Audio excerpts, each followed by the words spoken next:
On peut recommencer, Daniel. Voilà. Alors, bienvenue à ce 19e séminaire Linux, la deuxième édition en ligne. Alors, on a toujours nos petites expériences encore qu'on doit faire. J'espère qu'à la cinquième, on sera bon, mais j'espère qu'à la cinquième édition, on pourra la refaire en présentiel. On verra comment ça se passe. Sur le slide que vous voyez, je pense que vous le voyez, le slide, je ne sais pas, Jacques, on voit ce slide? Non? Oui? Oui, c'est bon. Sur le slide que vous voyez, il y a deux QR codes. Un vous donne accès à Meetup, mais bon, je pense que vous l'avez déjà, sans ça vous ne seriez pas là ce soir. Et puis l'autre vous donne un accès, un lien sur un questionnaire qu'on vous demandera gentiment de remplir pour qu'on puisse améliorer justement ces éditions des séminaires Linux. Ce soir, on a la chance de pouvoir accueillir Patrick Gaillet, qui est un professeur chez nous à l'École d'ingénieur. Il va nous présenter Telco Cloud, défis et opportunités. Je me réjouis d'entendre cette présentation sur un thème qui est un peu plus télécom. D'accord. Avant de donner la parole à Patrick, peut-être pour les questions, on vous demandera de les poser plutôt sur le chat de YouTube. Et puis on les prendra toutes à la fin de la session, une fois que Patrick aura terminé sa présentation. Pour la vidéo que vous êtes en train de regarder, Jacques il va nous la mettre en ligne. Elle sera disponible sur YouTube, mais on mettra quand même un lien encore sur Meetup afin que vous puissiez la trouver. Avant de donner la parole à Patrick, je vais aussi remercier quand même notre opérateur qui est là, Jacques, comme toujours. Alors, la dernière fois, il y a eu du chocolat. Je me suis dit que cette fois, on allait lui donner quelque chose pour les fêtes qui sont un petit peu plus faciles à manger, c'est-à-dire une petite bouteille pour toi. Merci, Jacques, pour toutes ces préparations. Merci, Daniel. Merci Voilà. beaucoup. Merci. Et puis maintenant, je passe la parole à Patrick.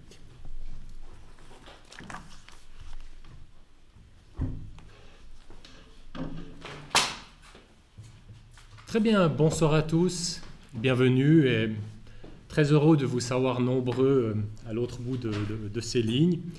Je souhaiterais ce soir vous parler une demi-heure environ des aspects cloud, c'est-à-dire de la technologie mise en œuvre chez les opérateurs de télécommunications qu'on résume parfois par telco cloud, opérateurs de télécommunications. Et puis la présentation s'intitule Challenge ou Opportunity, c'est une question. Il est évident que ces deux dimensions iront de pair. Hein. C'est en même temps un défi qu'une opportunité pour les entreprises qui opèrent des services de télécommunication. Voilà, mon nom est Patrick Gaillet, j'enseigne à la Haute École d'ingénierie de Fribourg dans les domaines de la sécurité IT, dans le domaine des réseaux d'entreprises et également des réseaux de télécommunications, des réseaux d'opérateurs. Et ces dernières années, je me suis occupé de projets dans le domaine de la blockchain, de la sécurité IT, et puis très récemment, précisément, dans le domaine des clouds, des infrastructures pour les opérateurs de télécommunications. Voilà, je vous suggère que cette présentation se déroule en trois volets. Donc on va essayer de définir ensemble ce qu'on entend par cloud déjà de manière générale et en plus particulier de ce qu'est un telco cloud, comment est-ce qu'il faut architecturer ça pour un opérateur de télécom. Ensuite, on parlera de scénarios de transition et de modèles architecturaux que vont mettre en place ces entreprises. Et puis enfin, je vous parlerai de ce qu'on met ici en place dans notre école, notamment à disposition de nos formations, de nos étudiants, de nos projets pour traiter de cette thématique de manière approfondie. Voilà, si je parle de Cloud IT, c'est évidemment déjà une histoire qui a quelques années, hein, qui est en œuvre depuis maintenant 15 ans à peu près, qu'on parle de cloud. Il y a bien sûr des dizaines de définitions que vous trouvez. Je vous en propose une ce soir. Un cloud, c'est finalement un modèle de provisionnement, pour utiliser le français, de services IT. De services IT qu'on va fournir d'une manière particulière, qui auront une certaine valeur pour les utilisateurs, notamment celle d'avoir un service en tout temps et partout, hein, sur différentes plateformes. Hein. C'est un petit peu le enabler de ce qu'on appelle le ubiquitous computing, donc l'informatique ubiquitaire que l'on peut trouver répartie sur des zones géographiques réparties. Donc on connaît tous cette faculté d'utiliser des services de manière centralisée sur des clouds, qui présente bien sûr pour les opérateurs, hein, ou les entreprises qui utilisent ou qui mettent en place ces infrastructures aussi des valeurs particulières. En particulier, je mentionnerai la possibilité de mutualiser le hardware, hein. On verra que c'est des caractéristiques de cloud, de mettre en place aussi des caractéristiques d'élasticité dans les services, c'est-à-dire de rendre l'infrastructure flexible par rapport à la demande qu'on lui sollicite, hein. Et puis bien sûr de développer des concepts qui permettent d'avoir des disponibilités, des fiabilités, tout en ayant des coûts opérationnels qui, sur l'échelle, vont être plus bas que voilà, sur des infrastructures qui seraient dédiées à des fonctions particulières. Voilà, donc ces clouds sont basés principalement sur deux grandes notions, celle de data center, que l'on connaît tous, hein, à savoir des infrastructures localisées qui regroupe un certain nombre de ressources matérielles. Alors ça existait bien avant le cloud, n'est-ce pas? Ces salles d'informatique étaient existantes pour livrer leurs services bien avant qu'on ait cette notion de cloud, mais la virtualisation, cette deuxième notion, a amené cette possibilité justement dans laquelle on passe d'un modèle à architecture traditionnelle où on a du hardware qui est dédié à un système d'exploitation sur lequel fonctionnent les applications, et puis un hardware qui va devenir mutualisé, c'est-à-dire mis en commun de nombreuses machines, de nombreux OS, par l'intermédiaire d'une couche qu'on appelle de virtualisation. Donc c'est finalement ces deux dimensions qui, à mon sens, donc les data centers et la virtualisation, qui permet la mise en œuvre de ces clouds. Et bien sûr, il s'agit, pour pouvoir se relier à ces services, d'avoir un réseau qui soit acceptable en termes de disponibilité et de performance aussi. Voilà, on voit bien souvent dans ces clouds des modèles de services, hein, où on représente finalement par rapport à l'utilisateur que l'on voit en bleu sur cette figure, hein, où on représente celui qui va gérer la pile qui va mettre en œuvre le service. Alors dans un système classique où on imagine l'entreprise qui a ses serveurs dans son sous-sol, elle va elle-même finalement, ou bien sûr sous-traiter, mais gérer l'intégralité de son stack IT à partir du networking des serveurs, du matériel, la couche de virtualisation et puis les systèmes d'acceptation à service qui sont au-dessus. Et puis lorsqu'on part dans le cloud, on aura, en fonction du niveau d'intégration chez un partenaire externe, hein, des notions d'infra as a service, c'est-à-dire que là vous avez à disposition la possibilité d'implémenter un système d'exploitation sur une infrastructure qui appartiendrait à un tiers, hein, en particulier dans un cloud public. Et puis au fur et à mesure qu'on monte dans cette hiérarchie, on parle de plateformes, respectivement de software as a service comme service, hein. Remarquez que ces deux dimensions-là, dans le domaine public, sont détenues par deux leaders du domaine. Pour ne pas les mentionner, c'est Amazon et Microsoft qui, dans le marché de l'infra et de la plateforme comme service, détiennent à eux deux plus de 50% du marché mondial de ces affaires. Voilà pour faire fonctionner un cloud, un petit aperçu ici dans lequel on indique les différentes ressources dont on a besoin. On a besoin de réseau, on doit faire du stockage, on a à disposition des CPU, des cœurs, il y a d'autres formes de stockage, on parle d'objets ou de blocs, hein. Et puis on a aussi ce qui est nécessaire d'avoir un service de télémétrie, c'est-à-dire des agents qui vont surveiller tout ça afin de pouvoir garantir la résilience ou, le cas échéant, pouvoir prendre des mesures de dépannage quand un incident survient, hein.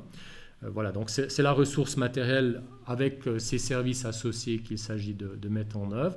Et tout ça, on va le piloter avec un service d'orchestration qui, là, aura pour but d'instancier ou d'arrêter les différentes entités qu'on souhaite mettre en place. Ça peut être la mise en place d'un service pour un client, mais aussi le redimensionnement d'un service que l'on pourrait faire au moyen d'un service d'orchestration. Et puis enfin, en général, on a toujours ce qu'on appelle un dashboard, c'est-à-dire une interface, une GUI de pilotage de tout ça. Ceux qui connaissent un petit peu, dans OpenStack, c'est une interface qui s'appelle Horizon, et dans VMware, c'est une interface qui s'appelle vSphere, donc des interfaces graphiques utilisateurs qui permettent de manager, de gérer tout ça, avec bien sûr au sommet de la représentation les utilisateurs. Voilà pour la notion de cloud. Tout ce que je vous raconte là est finalement très générique, et comme je disais, il y a une quinzaine d'années que ces modèles sont apparus. J'ai vu récemment qu'Amazon a fourni des services d'infrastructure dès l'an 2008, donc ça fait déjà une douzaine d'années que ça existe. Donc la question par rapport à la présentation qui nous intéresse ce soir, qu'en est-il des opérateurs de télécommunications? Qu'est-ce qui les stimule, les intéresse dans cette histoire de cloud? Eh bien, il s'agit pour eux, ils réfléchissent depuis longtemps à mettre en place une virtualisation des éléments de réseau. C'est-à-dire que un opérateur télécom a de nombreux éléments répartis sur un territoire donné pour fournir ses services. Et puis l'idée, c'est de dire ces éléments, au lieu que ce soit des boîtes matérielles dédiées, on va les transformer en éléments virtuels qui pourront fonctionner dans un data center. Je cite des exemples ici de ce qui est actuel dans la mise en œuvre. On parle beaucoup de 5G maintenant. La 5G va certainement se déployer sous forme, bien sûr pas pour les antennes, mais pour les éléments du cœur qui fonctionnent derrière, vont se déployer sous forme virtualisée. Dans les réseaux de télécom, il y a de nombreux éléments qui s'appellent des Board Network Gateway, c'est-à-dire des passerelles qui vont par exemple fédérer le trafic de nombreux utilisateurs ou clients, ou des systèmes qui vont terminer des sessions, par exemple de téléphonie ou multimédia. Donc il y a des éléments dédiés, matériels, qui font ça chez les opérateurs encore de nos jours, et qui ont vocation à terme à être placés dans des data centers. On peut imaginer des applications de télécommunication, un service particulier, un service de streaming de TV par exemple, ou une plateforme de streaming de contenu. Et pourquoi pas aussi, c'est aussi une tendance qui vient, des appliances des clients, c'est-à-dire des appareils des clients. Vous imaginez l'opérateur, il a des entreprises comme clients pour lesquelles il déploie des firewalls, des serveurs, etc. Donc ces éléments pourraient aussi être virtualisés. Donc il s'agit de mettre les éléments physiques d'un opérateur télécommunication sous forme de machines virtuelles ou d'instances virtualisées dans une infrastructure telle qu'un data center. Et la question, c'est pourquoi? Alors bien sûr, il y a ce que je mentionne ici, les fameux OPEX-CAPEX, les coûts Operational Expenditure et Capital Expenditure, donc les coûts d'investissement et les coûts opérationnels qui sont toujours dans le viseur de ces entreprises, et pour qui le cloud présente une opportunité de réduction de ces derniers. Alors, pourquoi la réduction? Eh bien, il y a notamment ce qui est quelque chose à la mode actuellement, c'est de tenter de mettre en place ce qu'on appelle une Zero Touch Operation, dans l'idée où lorsqu'un nouveau client ou un nouvel intéressé à un service souhaite y adhérer, eh bien, il n'y ait plus d'opérateur interne à l'entreprise, c'est-à-dire que le provisionnement d'un service soit totalement automatisé. Donc il y a cette notion d'automatisation qui permettrait d'être réalisée dans un cloud. Ça, c'est pour les aspects opérationnels. Et puis ensuite, il y a la notion d'élasticité, de disponibilité, le fait que l'infrastructure va s'étendre automatiquement en fonction des besoins, va potentiellement se réparer aussi automatiquement. Alors tout ce dont vous parlez là, c'est un petit peu la pierre philosophale des opérateurs actuellement. On parle vraiment d'objectifs cibles, on en est encore loin, mais l'idée c'est ça, c'est d'avoir au mieux une automatisation de la vie, du life cycle d'une entreprise de télécommunications. On entend aussi beaucoup parler de cette notion de slicing. Slicer, ça veut dire trancher, où l'idée serait, notamment dans les réseaux 5G, c'est le contexte dans lequel on parle de ça, de fournir une tranche de réseau finalement à un utilisateur particulier. Par exemple, on dit voilà, la police d'un territoire a besoin d'un réseau un petit peu particulier en termes de disponibilité et de résilience dans des situations d'urgence. Eh bien, l'opérateur pourrait, dans le cas idéal, en remplissant un formulaire en ligne, en appuyant sur un bouton, configurer l'intégralité de son réseau sur le territoire pour provisionner une tranche de réseau qui corresponde à l'exigence d'un partenaire particulier. Voilà. L'idée est aussi pour les clouds eh bien, de faire des économies d'échelle sur le hardware. Alors ceci grâce à la virtualisation dans laquelle on mutualise ce matériel en l'utilisant avec de nombreuses entités virtuelles.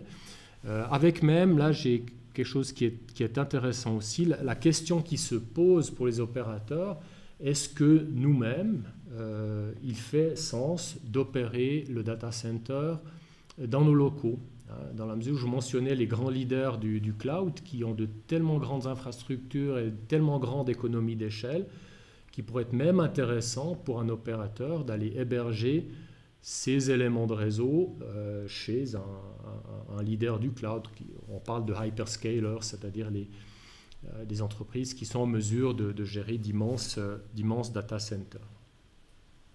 Voilà pour les objectifs ou la vision que les opérateurs placent dans l'utilisation d'un cloud pour les infrastructures de télécommunications.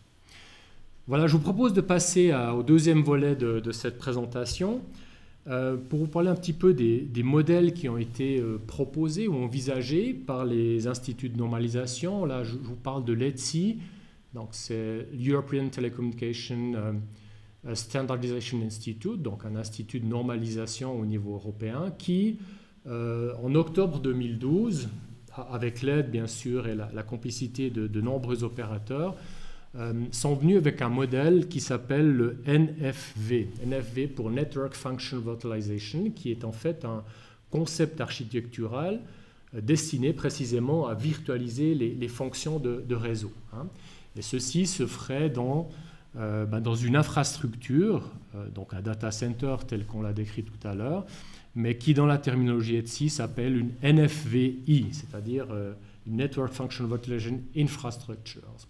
C'est une terminologie pour dire data center dans la terminologie ETSI. Ensuite, dans cette infrastructure, eh bien, on va virtualiser des fonctions de réseau, Virtual Network Function, qui seront les instances qu'on va mettre en place et qui seront matérialisées par une ou plusieurs VM qui vont fonctionner dans ce dispositif, ou également des containers, c'est-à-dire cette forme de micro-virtualisation qui est actuellement la tendance pour les opérateurs. Voilà, donc ce modèle spécifie un certain nombre de blocs et de points de référence pour réaliser précisément l'orchestration de ces clouds pour les opérateurs télécoms. Il faut dire que ça n'a pas beaucoup de sens de déployer un réseau télécom dans un cloud s'il ne peut pas être orchestré efficacement et proprement. Voilà, donc ce modèle représenté en bloc fonctionnel est le suivant. C'est finalement un système à 3 étages dans lequel on retrouve l'infrastructure au-dessous, c'est-à-dire le data center avec sa faculté d'opérer ou de gérer les différentes instances qui fonctionnent dessus.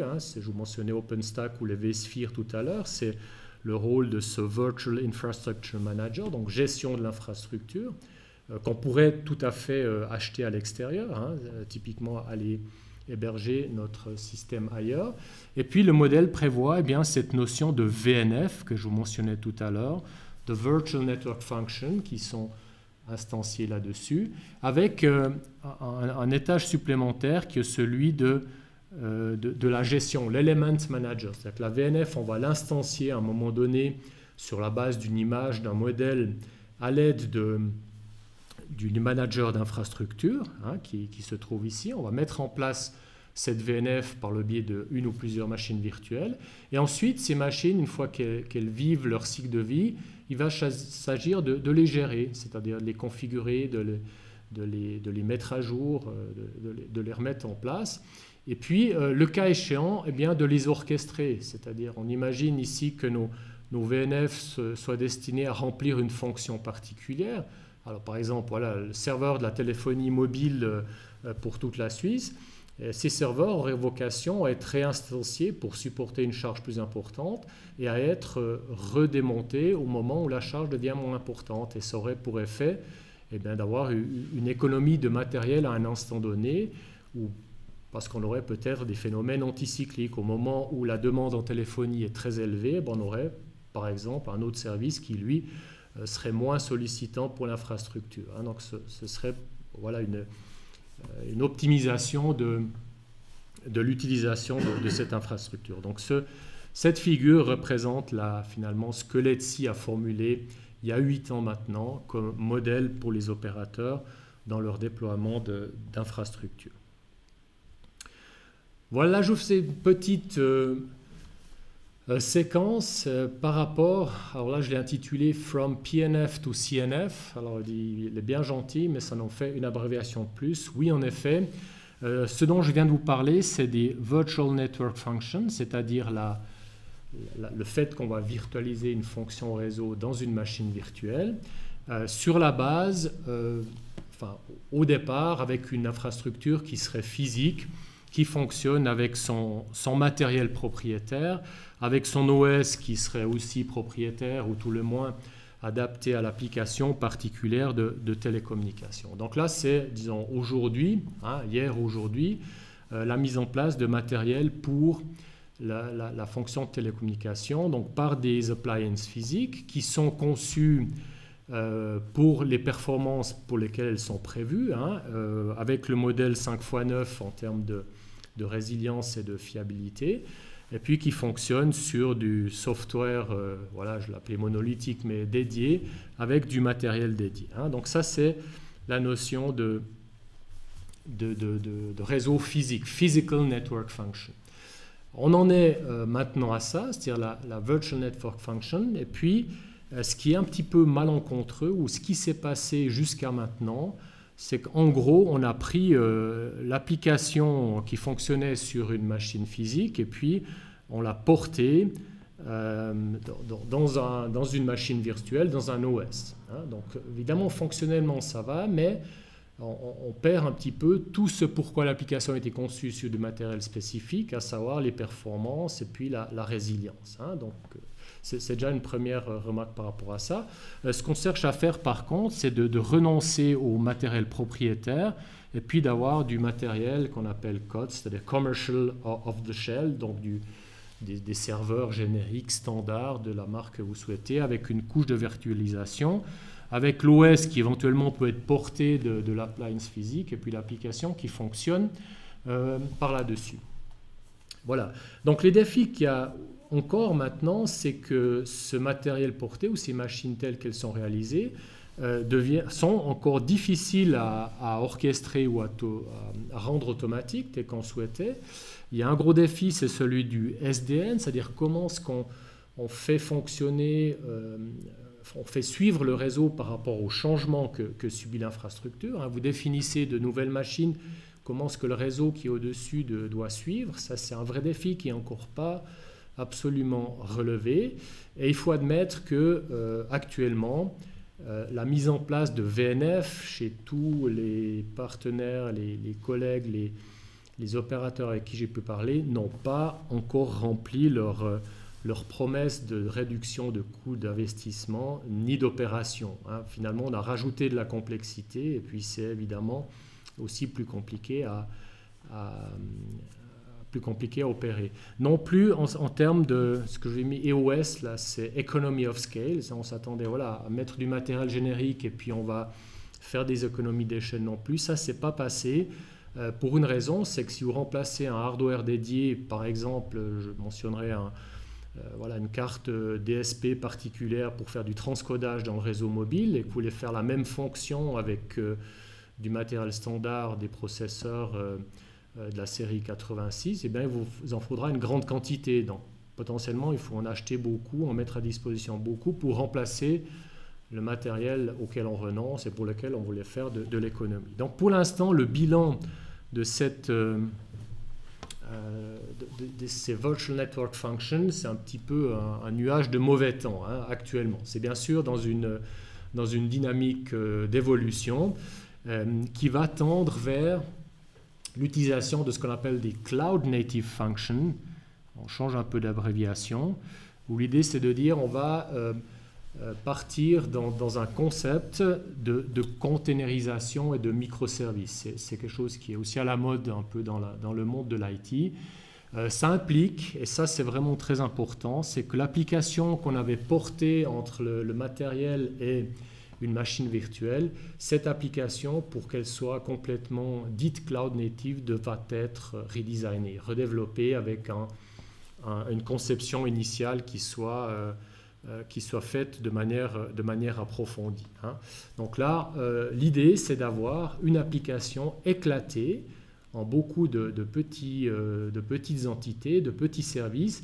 Et ces entités, on devrait pouvoir les multiplier à volonté en fonction de la charge qu'on veut traiter, en fonction de la feature, de la remise à jour. Donc les petites A ici sont finalement des petites briques que l'on peut à volonté instancier ou démonter de manière très flexible. Et ce modèle, promet d'être plus fructueux en termes de ce qu'on avait prévu pour le cloud, à savoir des réductions de coûts, de l'orchestration facilitée, etc. On n'en est pas encore là non plus, mais c'est un chemin qui se dessine, en particulier la 5G chez certains fournisseurs est développée selon ce modèle. C'est vraiment des éléments de microservices qui peuvent être déployés dans des clusters de type Kubernetes, pour ceux qui ont entendu parler de ce terme. Voilà donc cette évolution actuelle de ces clouds. Très bien, je vous suggère qu'on parle un tout petit peu maintenant dans ce troisième volet de l'infrastructure qu'on met en place chez nous à la Haute École d'Ingénierie de Fribourg, avec un certain nombre d'objectifs qui sont bien sûr la formation de nos étudiants en bachelor et en master, de contribuer aux nouvelles plans de formation de notre nouvelle filière qui est en train de se mettre en place, de réaliser des projets industriels et puis d'être un bac à sable pour des technologies émergentes si un fournisseur ou une entreprise particulière souhaite faire des essais particuliers. Alors ce qu'on met en place chez nous, c'est fondamentalement, il y a deux parties d'infrastructure. Il y en a une qui est basée sur simplement des serveurs commerciaux classiques, des serveurs HP, et puis des switches de classe data center qui permettent d'interconnecter tout ça. Et puis c'est notre instance finalement de projet et puis de formation. Donc on va instancier sur cette plateforme des projets d'étudiants ainsi que des travaux pratiques que l'on peut conduire dans nos cours. Et puis on prévoit une deuxième plateforme qui elle est plus spécifique à un fournisseur, Ericsson pour ne pas le nommer, qui eux livrent aussi des infrastructures cloud dans lesquelles on peut instancier des éléments particuliers d'opérateurs, par exemple des éléments du cœur 5G de la téléphonie mobile. Donc ça c'est en cours de réalisation chez nous. Alors si on regarde la vue physique de notre infrastructure actuelle, il s'agit, c'est assez classique, une structure de 12 serveurs qui sont mis en place et qui sont reliés aux deux switches que je vous mentionnais tout à l'heure, ces switches de classe data center, et chaque serveur est en ce qu'on appelle en dual attachment. Donc le cercle que je viens de vous faire là est en fait c'est deux liaisons physiques qui sont regroupées en une seule liaison logique vers les deux switches pour des raisons de redondance. Voilà, donc pas de de sorcellerie là derrière. On va juste regarder du point de vue logique comment est-ce qu'on a structuré ça. Eh bien, en fait, on retrouve nos serveurs qu'on a baptisés les serveurs Telco Cloud. Alors, il y en a 3 dessinés, il y en a bien sûr 12 qui sont instanciés. Et puis, on a défini des machines dites d'infrastructure. Alors, pour économiser du matériel, ces machines d'infrastructure, on les a déployées dans un autre data center, celui de notre école, qui est classiquement utilisé pour les services IT.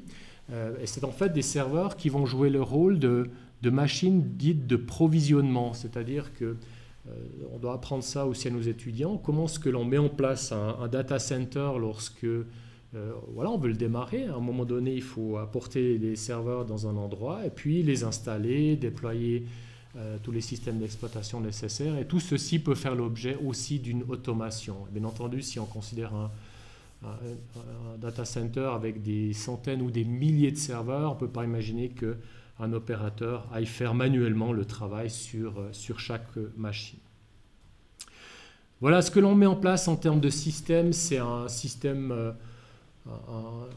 logiciel de cloud open source qui s'appelle OpenStack, alors, voilà, qui est constitué de très nombreux modules. Je vous en mentionne une série à droite de ce transparent. On a notamment Neutron qui est l'élément qui va gérer le réseau, la mise en place des connectivités réseau entre les éléments. On a, je vous mentionnais Horizon qui est le service qui va nous fournir l'interface de pilotage de tout ça. On a les services de stockage d'images, donc d'images de machines virtuelles qui seront à disposition et qu'on pourra instancier, etc. J'en passe et des meilleurs. Donc tous les modules ici ne sont pas mentionnés, mais ce qu'il faut mentionner, c'est que c'est de l'open source et qu'on met ça en place. Alors il y a un petit ennui, c'est que chaque 6 mois, on a une nouvelle version de OpenStack et c'est évidemment quelque chose qui est assez lourd à mettre en place. Et si vous voulez suivre les versions à cette cadence-là, c'est excessivement compliqué. C'est aussi un des arguments pour lesquels il peut être avantageux pour celui qui veut utiliser un data center, y compris un opérateur de télécommunications, de s'adresser à un spécialiste. Puis qui, eux, font ça, finalement, c'est leur pain quotidien que d'avoir une infrastructure qui est à jour et qui peut être utilisée par les clients. Voilà, donc OpenStack, et puis je vous ai représenté ici la vue qu'on a mis en place, enfin la vision logique de ce cluster. Alors là, ce qui est intéressant à mentionner, c'est finalement l'objectif qu'on veut remplir, c'est de mettre en place ce qu'on appelle un tenant, c'est-à-dire finalement un utilisateur, un client de data center qui aura à disposition, là, je vous ai mis en évidence 2 machines virtuelles qui sont estampillées tenant 1. Alors on peut imaginer que c'est un client qui utilise des machines virtuelles et vous constatez qu'elles sont sur 2 éléments physiques différents, mais l'utilisateur ne perçoit rien de tout ça. Et nos tenants, eh bien, ils sont reliés par un réseau virtuel, par un VLAN au sein du data center, avec une connectivité qui sera offerte à travers des réseaux dédiés vers l'extérieur au travers de nœuds de contrôle.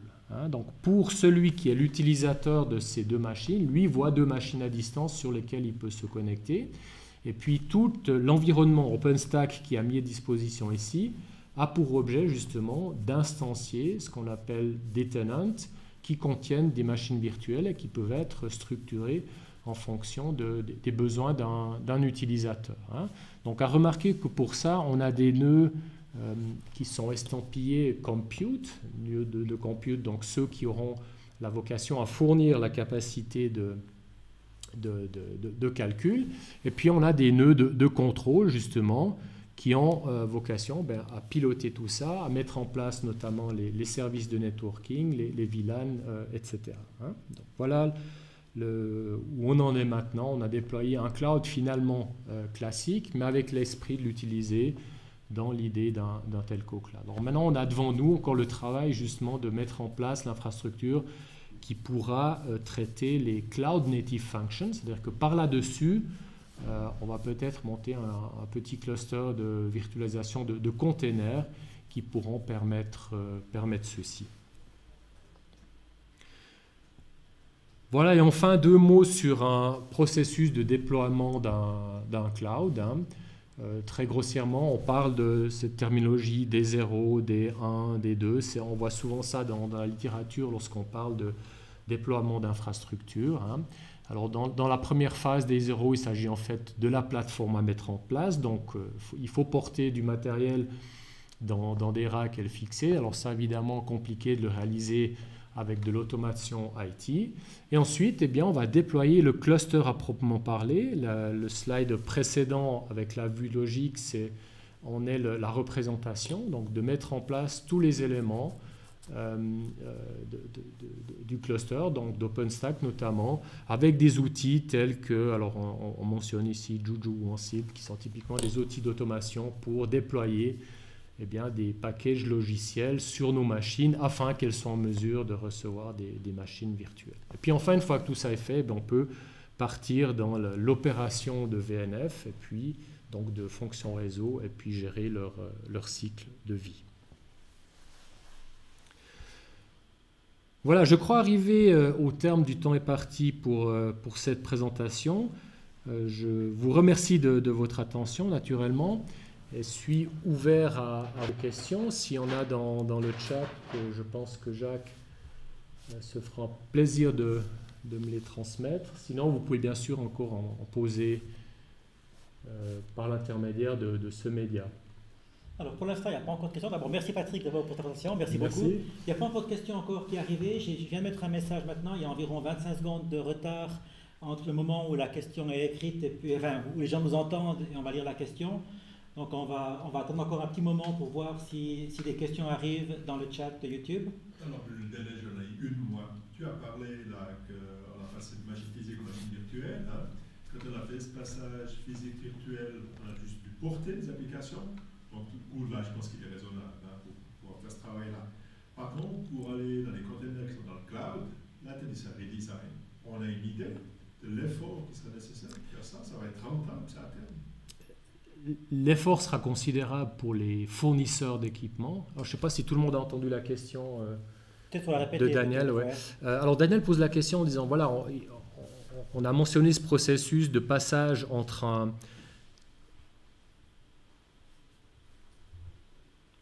les fonctions physiques vers les fonctions virtualisées. Donc la première étape qui est réalisée avec un coût. Puisqu'on porte l'application, finalement, il n'y a pas de redéveloppement considérable avec un coût qui sera raisonnable pour le portage. Alors, en effet, ce coût est raisonnable. En revanche, le coût d'opération n'a pas été baissé, n'a pas changé. Et effectivement, pour passer de faire à l'étape suivante, dans laquelle, alors cette fois-ci, l'application doit être éclatée et redéployée, alors c'est un travail auquel s'attellent déjà les fournisseurs d'équipements, parce qu'ils arrivent, il y a une espèce de, voilà, nos fonctions sont cloud native, donc elles vont te permettre, toi, opérateur de télécommunication, d'avoir un cloud plus efficient. Donc en fait, il s'agit pour les équipementiers traditionnels de télécom presque d'une affaire de survie. Dans la mesure, je ne l'ai pas mentionné dans la présentation, mais il y a d'autres acteurs qui arrivent dans le business des télécoms aussi. D'autres acteurs, je vous montre un exemple, Microsoft déploie du service 5G aux États-Unis.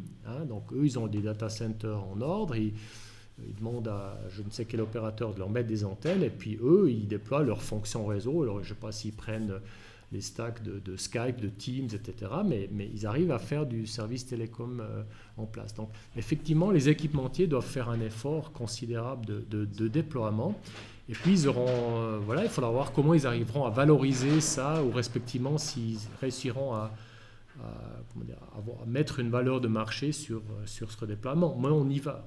Je pense que c'est quelque chose qui va se faire. Il y a aussi un petit peu parfois un peu de publicité mensongère. L'équipementier dira on a des fonctions purement cloud native, alors que finalement ça reste une VM classique qu'ils ont essayé d'emboîter dans un container finalement. Il faut aussi voir, ça ne va pas se faire en 2 jours. Il y aura bien sûr une évolution qui va amener vers cet état. Merci Daniel pour ta question. Il n'y a toujours pas de questions, donc Toujours pas de malgré questions. la longue réponse de Patrick détaillée, il n'y a pas eu de nouvelles questions qui ont été posées. Donc on est toujours à disposition, je pense, pour poser des questions si jamais sur notre canal Meetup, Et puis on peut ou par mail, ou comme ça, on est toujours disponible pour répondre aux questions. Et puis Daniel, alors je te laisse la parole pour, Il y en a une, pour la fin. il y en a une, Jack. Ah, il y a une question qui est arrivée? Oui. Alors, est-ce que vous utilisez Terraform pour la création de machines virtuelles? Alors, je dois avouer que je ne connais pas ce produit, non, donc je ne l'utilise pas, et je peux imaginer que c'est un bon produit, je ne sais pas. Donc, non, on ne l'utilise pas. Donc. Ok, est-ce qu'on utilise d'autres que Terraform? Pour la création de VNF ou de machines virtuelles? Machines virtuelles. De machines virtuelles, on utilise OpenStack finalement, hein, donc KVM comme couche de virtualisation et puis des images classiques Ubuntu pour créer les VM, quoi. Est-ce qu'il y a d'autres questions? Non? Pour le moment. Donc, un tout grand merci, Patrick, hein, pour cette présentation. C'était très intéressant. Voilà. Alors, cette coutume chez nous, c'est d'offrir une boîte de chocolat. Alors, du chocolat de la région. Hein. C'est pas de la Gruyère, mais on fait l'affaire avec. On survivra. C'est de la maison d'à côté ici. Voilà. Merci Daniel. Et puis, avec le chocolat, il faut toujours quand même quelque chose d'un peu liquide pour le faire passer, descendre. pour le faire descendre. Donc, une bouteille de... Merci beaucoup Daniel. Merci beaucoup. Très sympa. Et puis, on a regardé le 20e séminaire. On voulait le faire normalement avec une petite grillade ou quelque chose comme ça. Mais vu la situation sanitaire du moment, je pense que le printemps prochain, ça va être un peu la même chose. En tout cas, en mars, je crois qu'on a le prochain séminaire. Oui. Je pense qu'on sera dans la même situation. Donc, on va la faire en ligne, je pense. Hein. Mais elle est fixée au 4 mars, si je ne dis pas de bêtises. Je ne sais plus, 4 ou 6, je ne suis plus sûr. Mais Voilà. Au début mars. Ça sera en ligne. Quoi. Donc c'est en ligne, je pense. On va faire, je pense, quelque chose d'un peu plus soft de nouveau une fois. Bien que cette fois c'était très soft, hein, finalement, parce qu'on a éliminé l'hardware, quoi. Voilà, merci beaucoup. Une excellente soirée à tout le monde. Et puis, avec un tout petit peu d'avance, mais plus beaucoup, de très très belles fêtes de fin d'année. J'espère pas trop confiné, on verra. Et puis profitez du ski si on peut y aller. Voilà, merci. Merci beaucoup. Bonsoir à Merci. tous. Bonsoir. C'est bien.